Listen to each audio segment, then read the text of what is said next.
سپاسان لەبێت و یەکەواڵ دەست پێ دەکات لە خولی داهاتووی پەرلەمانی کوردستان مەترسی نەبوونی هیچ پەرلەمانتارێکی کوردی ئێزدی لە ئارادایە هەرچەندە دوو بەربژێری کوردی ئێزدی لە لیستەکانی پارتی وەکێتیدا بوونیان هەیە بەڵام بەهۆیەوەی کە هەڵبژاردنەکان بە شێوەی نیمچەکراوە بەڕێوە دەچن و کوردانی ئێزدیش کۆتایان نییە ڕەنگە پەرلەمانتارانی کوردانی ئێزدی دەنگی پێویست بەدەست نێنن لە کۆی 773 بەربژێری پەسەندکراو کە ڕکابەری گەیشتن بە پەرلەمانی کوردستانیان دەکەن هەردوو بەربژێرەکە لە سنووری پارێزگای دۆکن چاویان لە بردننی بەشی زۆری دەنگە ئێزدیەکانە دەنگەکانیش تەنیا ناحیەی بەعادرێ و بەشێک لە قەزای شێخان و کۆمەڵگەی شاریان دەبن پێشتر لە دوای خولی دووەمی پەرلەمانەوە ئێزدی لە نوێنەرێکیان لە پەرلەمان هەبووە بەڵام ئێستا کە لیستەکان نیمچەکراون مەترسی نەبوونی پەرلەمانتاری ئێزدیەکان زۆر زیاتر بووە.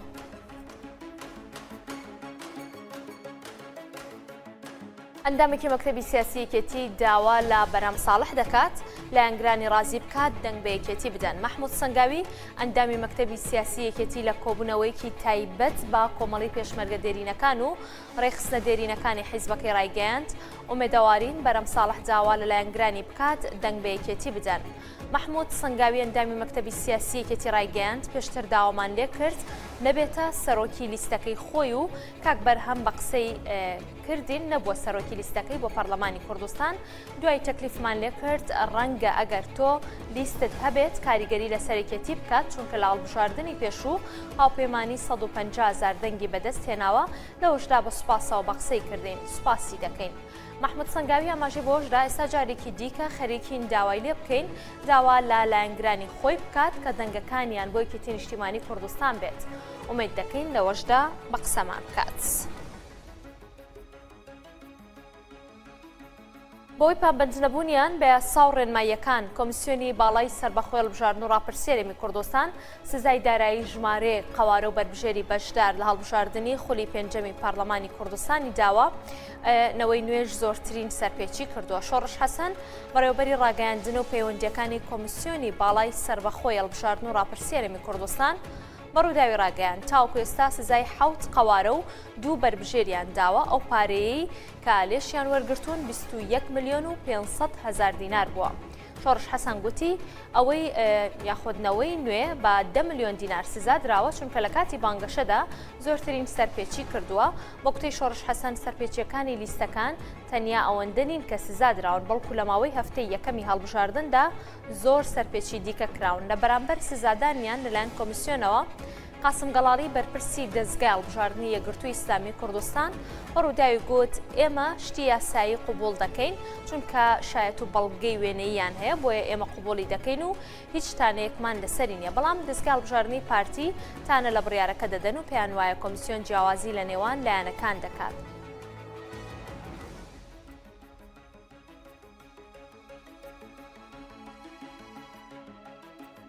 بەپێی زانیاریەکانی ڕوودا و 120 بەربژێر لە 5 لیستی بەشدار لە هەڵبژاردنەکانی خولی داهاتووی پەرلەمانی کوردستان کشانەوەی خۆیان ڕاگەیاندووە زۆرترینەوە بەربژێرانەی کشاونەتەوە سەر بە لیستی هاوپەیمانی بۆ دیموکراسی و دادپەروەرین کە لیستەکەیان بڕیاری داوا هەڵبژاردن بایکۆت بکات و لە کۆی 100 بەربژێری ئەو لیستە تەنیا 2 بەربژێر لە دەرەوەی بڕیاری لیستەکەیان بەشداری هەڵبژاردن دەکەن هەروەها لیستی ئەبنان نەهرین کە خاوەنی 5 بەربژێرە بەهۆی ڕەتکردنەوەی داواکاریەکەیان لەلایەن کۆمیسیۆنی باڵای سەربەخۆی هەڵبژاردن بڕیاریان داوە بایکۆتی هەڵبژاردن بکەن لەلایەکی دیکەوە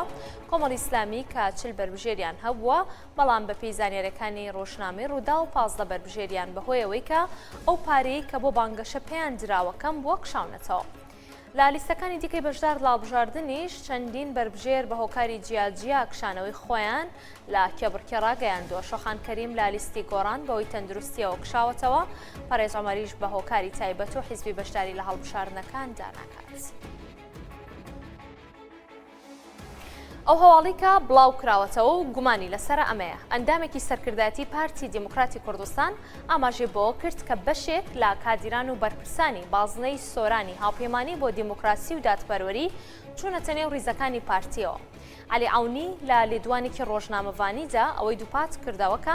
بەرپرسانی بازنەی سۆران لە قەواری هاوپەیمانی بۆ دیموکراسی و دادپەروەری کە بەرەم ساڵح سەرۆکایەتی دەکات پەیوەندی بە ڕیزەکانی پارتیەوە کردووە جگەرەوەش لە دوایەوەی کە هەواڵی لە یەکدی نزیکبوونەوەی یەکێتی نیشتیمانی کوردستان و هاوپەیمانی هاتە ئاراوە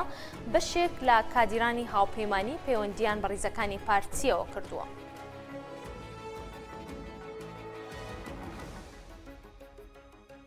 لەسەر بڵاوکردنەوەی ئەم هەواڵە بەڕێز گۆران عەلی ئەندامی ئەنجومەنی سەرکردایەتی هاوپەیمانی بۆ دیموکراسی و دادپەروەری لە سلێمانی و میوانی ئێمە بەڕێز گۆران ئەم کاتت باش با دەستپێک لەم هەواڵە گومانیەوە دەست پێ بکەین بزانین تاوەکو چەند ڕاستە کە بەرپرس و کادیرانی ئێوە لە سۆران چووبێتنە ڕیزەکانی پارتی دیموکراتی کوردستانەوە. ئەو کاتان باش بێگومانەوە شتێکی کۆنە تازە کراوەتەوە ئەوە زۆر نوێ نییە بۆ ئێمە یعنی توانین بڵێن چێشتی گەرمە و جارێکی تر پارتی دیموکراتی کوردستان بۆ خۆی گەرم کردوێتەوە و وەکو ئەو باسێکە کە ژمارەیەکی زۆر و بەلێشاون بە هیچ جۆرێک وانە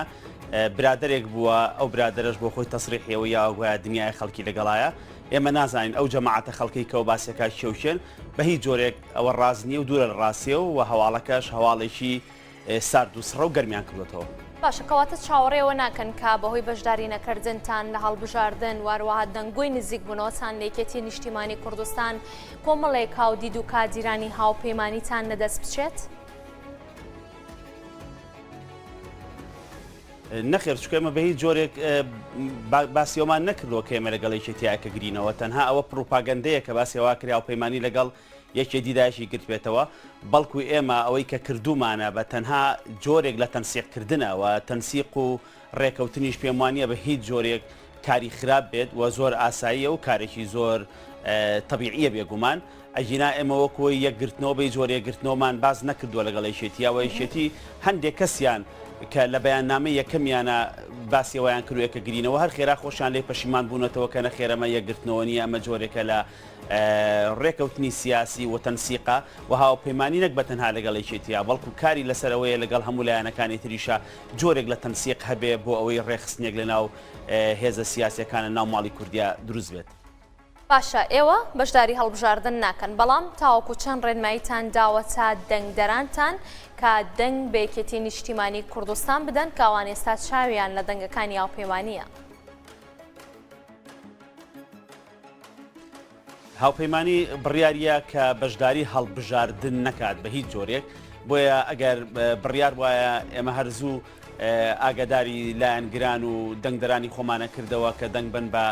هاوپەیمانی بۆ دیموکراسی و دادپەروەری مادام ئێمە بەشداریمان نەکردووە تا ئەم ساتە وەختی ئێسامە قسەی تیاکەین بە هیچ جۆرێک ئاگاداری هیچ لایەنگرێک هیچ ئەندامی هیچ هاودیدێکمان نەکردووە کە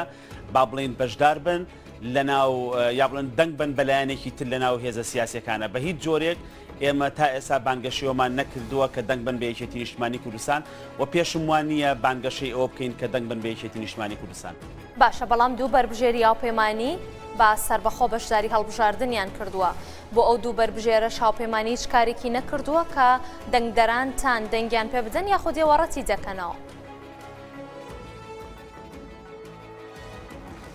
بەڵێ ئێمە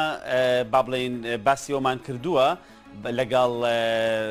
کۆمیسیۆنی باڵای هەڵبژاردنەکانە کە ئێمە مادام بەشداری ناکەین کەواتە هەموو ڕێگاکی یاساییمان گرتووە دەبەر بەوەی کە بینە دەرەوە یعنی با بڵێن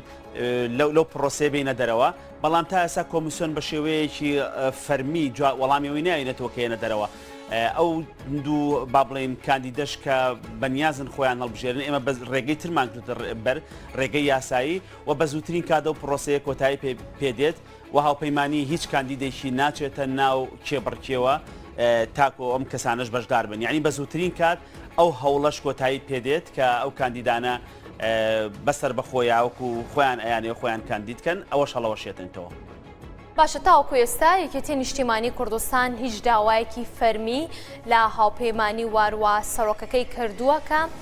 هاوپەیمانی هەڵبوەشێتەوە یاخود لەگەڵ یەکێتی نیشتیمانی کوردستاندا ئێوە یەک بگرنەوە؟